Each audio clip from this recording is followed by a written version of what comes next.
This is Digital Trends Live. I'm Greg Nibbler. It's Friday, which means it's time for some tech briefs, which is where we catch you up as quick as we can on what has gone on in the world of tech in case you missed some of the stories that have happened. And there's a lot that's happened this week. As usual, I am joined by the Flipboard technology editor. It is Ken Yeung. Hello, Ken.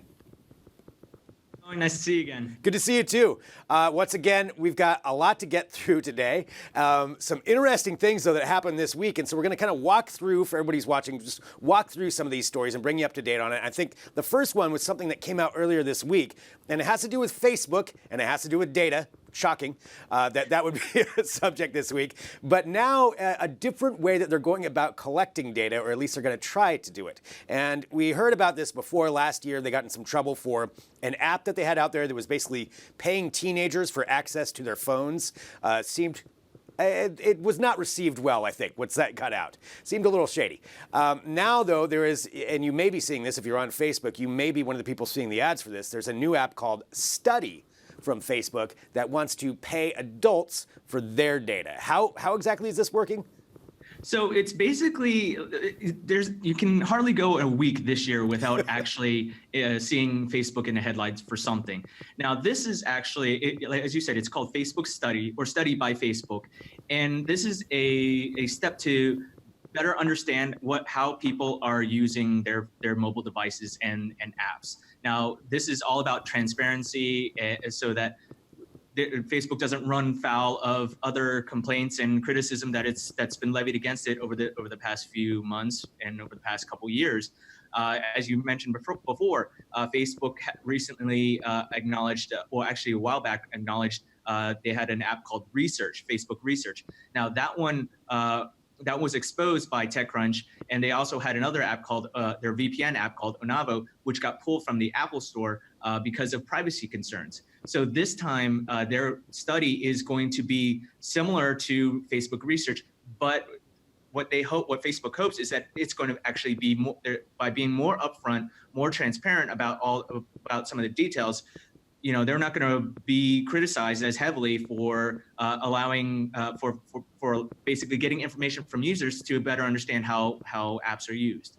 It'll be interesting to see how they do this compensation side of it, because supposedly you're going to get compensated and only specific people are going to get an invitation to it. And so how they're deciding that. You know, yeah, so there's not a lot of details out in terms of what the compensation was.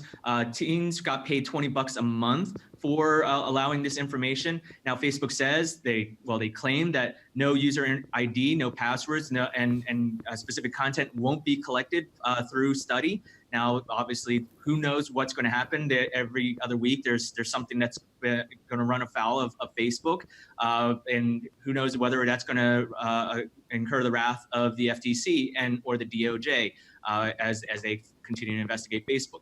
But yeah, so this is, who knows what's going to happen with Study. Only a limited number of people will be able to have access to this. And if you see an ad on Facebook about Study, that means that you are being targeted to potentially be invited into this exclusive program. So take a look for that if you're on Facebook now and you see that Study come up there, the Study advertisement.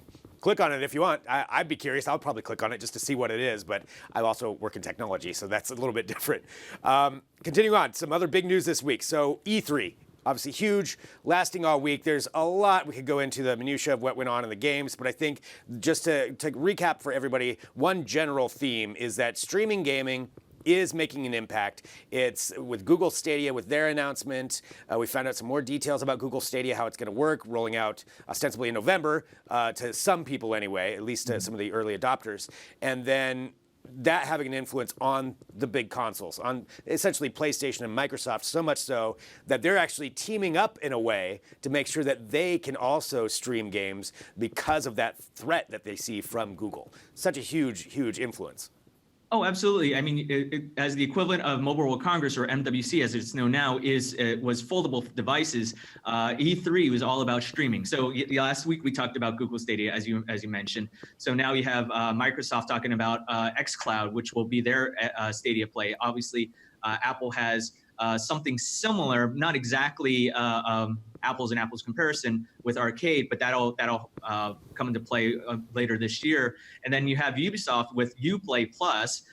So who knows what's going to happen? But yeah, streaming is the name of the game. Nintendo told TechCrunch earlier today, or actually earlier this week, that they were taking a wait and see approach in terms of streaming. They didn't have anything to announce on that. So who knows what'll happen? But yeah, I think streaming games is certainly going to be in our near future. So definitely a big theme from E3. And then, like I said, there's a lot that you can catch up on with E3. We've got a lot of digital trends, catch up on Flipboard, plenty to go into the details on that, but certainly that was the theme. A couple other things to get to.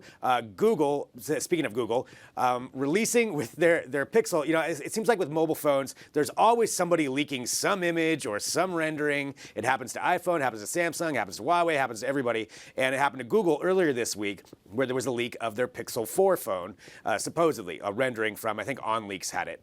And then Google, just a couple days later, decided to just not play the game, just be like, all right, yep, we see you're interested. Here it is. Here's an image of what the Pixel 4 is going to look like. Enjoy. I love their approach to this. Yeah, I mean, it's basically like they're sick and tired of the common PR approach to keep silent and say, look, we're not going to say anything. Everyone has their fun.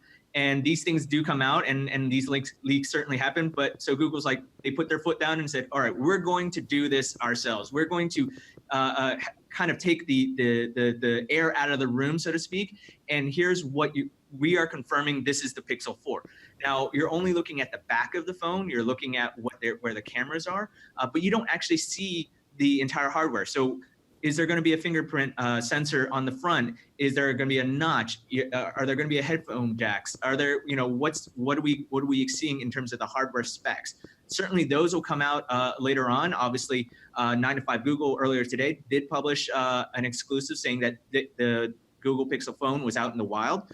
Now, I think Google's whole approach is probably smart, because with Google, it's all about the software. Yeah. So who knows what's going to happen once they announce the Google Pixel 4, maybe later this summer or later this year. Will that actually happen? What will we be more impressed with, the actual hardware or more about the software? Definitely, it's something interesting to see, where they go with it. I'm going to guess there's going to be some heavy augmented reality features in there. So that's what happened with Google. Just got a couple of minutes to catch up on 2 other things here for everybody watching, because there was another actual convention that was going on this week with Uber Elevate Summit. And that has to do with Uber's future plans for transportation with Uber Air, with their helicopter service, with their autonomous VTOLs, all of that going on. But I think one thing that really struck a chord for a lot of people is the drone delivery side of things. Amazon, we know, is working toward it. They just revealed their drone. We have Google, who has some approval already in certain places for their service. And now Uber saying that they've been testing in San Diego over, I guess, this last several months, and now, or on a San Diego State campus, I believe it was. And now this summer, you could be getting drone deliveries from Uber for McDonald's, at least in particular. They released a video on that. I think it's pretty cool. I think it's a great idea. I mean, certainly I had Uber Eats last night, delivered food to me last night. But I mean, drone delivery, sure, why not? I mean, it's probably the next best thing. Whether or not that's going to impact human delivery, human couriers, I mean, that's another story. I mean, AI is going to basically replace everybody at this point, right? Right. But I think, look, if I can get my McDonald's faster, I mean, sure, right? I mean, go figure. Yeah. But I think but here's an interesting thing, right? You have Amazon, you have Google, now you have Uber doing this. Now, this is obviously a logical step for Uber to do that. They've always been in the logistics and the transportation type of space. But at this point, you're going to have all these commercial drones out in the wild, more so than those that are using it for industrial purposes and for recreational purposes. So now the sky is going to be you're going to have traffic jams in the sky as you do on the streets. So at which point, as Uber and other ride sharing companies are trying to alleviate traffic on the ground, how are they going to worry about in the sky as well? So there's going to be some. I think the telling point is to look at what the FAA and the FCC and all these other agencies are going to do to help avoid potential collisions. So like your burrito delivery service isn't going to get, disrupted by my McDonald's delivery service, right? Right. So, but it'll be very interesting to see how all this technology comes into play. And, we'll see if drone delivery actually works in larger cities, larger metropolitan cities, whether it's New York City, LA, or San Francisco or in Portland. Well, it's going to be raining burgers and fries. That's what I picture if they start crashing with each other. So, all right. I know we need to get to our break because, once again, there's so much to catch up on. The last thing, though, I just wanted to say, and we don't even need to go into it. You can always look this up. Elon Musk had I believe it was the Tesla, it was there for their financial service that they had to. Their shareholders meeting, yeah. Shareholders meeting. Thank you. That was hard word for me to get out. Their shareholders meeting. The key thing I want you to know is that Elon Musk said he's going to design an underwater car. That's what we have to say there. I mean, Elon being Elon. That is the most Elon Musk statement I think we could possibly have. I mean, if he's going to be Tony Stark, he might as well be James Bond. And I actually, in fact, he actually owns that car from the James Bond Spy Who Loved Me movie. And who knows if that's actually going to come into play. But hey, amphibious vehicles, don't put it past Elon. Yeah. It could actually happen. You know what? I want one. I mean, it just looks cool. So I'm all for it. If anybody can do it, it's going to be Elon Musk. All right. Well, there's kind of catching you up on some of what's gone on in the world of technology. Of course, you can always go to Digital Trends or to Flipboard or both and catch up on everything else that's going on. Ken, I know we're not going to have you on the show for a couple of weeks. I think you're moving offices. You got a lot going on, but Ken will return. And and Ken, it's always so much fun talking to you. Thanks for being here today. Thanks for being a part of Tech Briefs. My pleasure.